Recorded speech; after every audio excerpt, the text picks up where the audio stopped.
ಇವಾಗ 10:40 ಟೈಮು. ಕೆಲಸ ಮುಗಿಸ್ಕೊಂಡು ಬಂದು ಊಟ ಮಾಡಿ ಇವಾಗ ಕೂತಿದ್ದೀನಿ. ಇವಾಗ ನನಗೆ ಮೆಹಂದಿ ಬಿಡಿಸ್ಕೊಡ್ತೀನಿ. ಸೊ ಈ ಮೆಹಂದಿ ಡಿಸೈನ್ನ ಬಿಡಿಸ್ತಾಳೆ. ಸುಮ್ಮನೆ ಏನೂ ಇಲ್ಲ, ಸುಮ್ಮನೆ ಕೂತಿರ್ತೀವಲ್ಲ ಅದಕ್ಕೆ ಅವಳು ಬಿಡಿಸ್ತಾಳೆ, ನಾನು ಬಿಡಿಸ್ಕೊತೀನಿ. ಆರ್ಟಿಸ್ಟು ಇಲ್ಲಿ ಆರ್ಟ್ ಪ್ರಿಂಟ್ ಆಗುತ್ತೆ.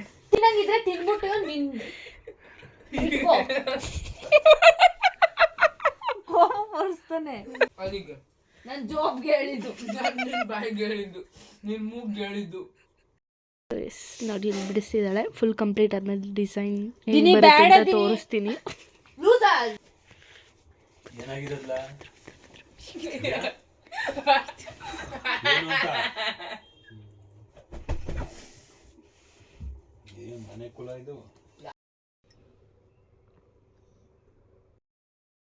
ಸೊ ಗೈಸ್ ರೆಡಿಯಾಗಿ ಹೋಗ್ತಿದ್ದೀವಿ. ಲೇಟ್ ಆಗ್ಬಿಟ್ಟಿದೆ. ನನ್ನ ತಂಗಿ ಲೇಟ್ ಮಾಡಿದ್ಲು.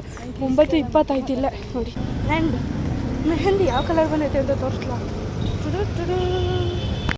ಒಂದು ಮರ ತೋರಿಸ್ತಿದ್ದೆ ನೋಡಿ, ಎಷ್ಟು ಬ್ಯೂಟಿಫುಲ್ ಆಗಿ ಕಾಣಿಸ್ತೀವಿ. ನನ್ನ ತಂಗಿ ತೋರಿಸಿದ್ದು ನನಗೆ. ಚೆನ್ನಾಗಿದೆ ಅಲ್ಲ ಒಂಥರ. ಈ ಕ್ಯಾಮ್ರಾದಲ್ಲಿ ಹೆಂಗೆ ಕಾಣಿಸ್ತಿದೆ ಗೊತ್ತಿಲ್ಲ, ಕಾಣಿಸ್ತಿಲ್ಲ ನನಗೆ. ಬಟ್ ರಿಯಲಾಗಿ ನೋಡ್ತಿದ್ರೆ ಇಟ್ಸ್ ಸೋ ಬ್ಯೂಟಿಫುಲ್. ನಾನು ನನ್ನ ಫ್ರೆಂಡಿಗೆ ಫೋನ್ ಮಾಡ್ಬೇಕೀಗ. ಆ ತಾಯಿ ಮನೆಯೊಳಗೆ ಕೂತ್ಕೊಂಡ್ರೆ ಆಚೆಗೆ ಬರಲ್ಲ, ಕೆಳಗಡೆಗೆ ಬಾ ಅಂತ ಹೇಳ್ಬೇಕೀಗ. ನೋಡಿ ಗೈಸ್ ಹೆಂಗೆ ಹೊಟ್ಟೆ ಉರಿಸ್ತಾಳೆ, ನನ್ನ ಸಾಯಿಸ್ಬೇಕಂತ. ನಾನು ಸಾಯಿಸ್ಬಿಟ್ಟು ಆಮೇಲೆ ಕಾಲೇಜ್ಗೆ ಹೋಗ್ತಾಳಂತೆ ಅವಳು ಫ್ರೆಂಡ್ ಜೊತೆ ಹೇಳ್ತಾಳೆ. ನಮ್ಮ ಮಕ್ಕಳನ್ನ ಸಾಯಿಸ್ಬಿಟ್ಟು ಬರ್ತೀನಿ. ಈಗ ಏನೂ ಕೇಳಿಸ್ತಾನೆ ಇಲ್ಲ.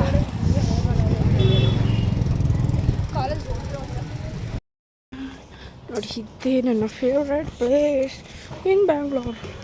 ದೇವ್ರು ಕಾಣಲ್ಲ ಗೈಸ್, ದೇವ್ರು ಕಾಣಲ್ಲ.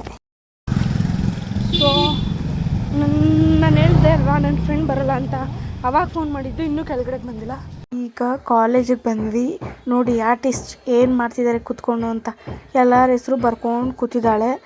ತಾಯಿ ಬರೋಷ್ಟು ಲೇಟೇ ಮಾಡಿಬಿಟ್ಲು.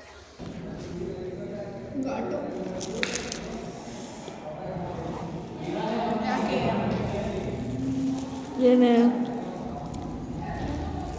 ಇಷ್ಟು ದಿನ ಆದ್ಮೇಲೆ ತಿಂತವಳೆ ಪಾಪ. ಕಣ್ಣಾಕ್ಬಿಡಿ ಗೈಸ್ ಪಾಪ ಅವಳಿಗೆ. ಆಮೇಲೆ ಇಷ್ಟು ದಿನ ಆದಮೇಲೆ ಕಾಲೇಜ್ಗೆ ಹೋದ್ಲಲ್ಲ, ಸೊ 10 ರೂಪಾಯಿಗೆ ಬೋಟಿ ತೊಗೊಂಡು ಕುತ್ಕೊಂಡು ತಿಂತಿದ್ಲು. 1 ರೂಪಾಯಿಗೆ ಒಂದೋದು ಅಷ್ಟೊಂದು ಕಾಣಿಸ್ತಿತ್ತು ಅದಕ್ಕೆ. ಸೊ ಇವಾಗ ಕಾಲೇಜ್ ಮುಗೀತು, ಮನೆಗೆ ಹೊರಟ್ವಿ. ನಾಳೆ ಕಾಲೇಜಲ್ಲಿ ಒಂದು ಫಂಕ್ಷನ್ ಇದೆ, ಸೊ ಅದಕ್ಕೆ ಎಲ್ಲ ರೆಡಿ ಆಗ್ತಿದ್ದಾರೆ. ಅದಕ್ಕೆ ಸ್ವಲ್ಪ ಬೇಗನೆ ಬಿಟ್ಟರು. ಸೊ ಇದಾಗಿತ್ತು ಇವತ್ತಿನ vlog. Thank you for watching, keep supporting. Next ಒಂದು ವ್ಲಾಗಲ್ಲಿ ಸಿಗ್ತೀನಿ. ಅಲ್ಲಿವರೆಗೂ take care, love you all, bye.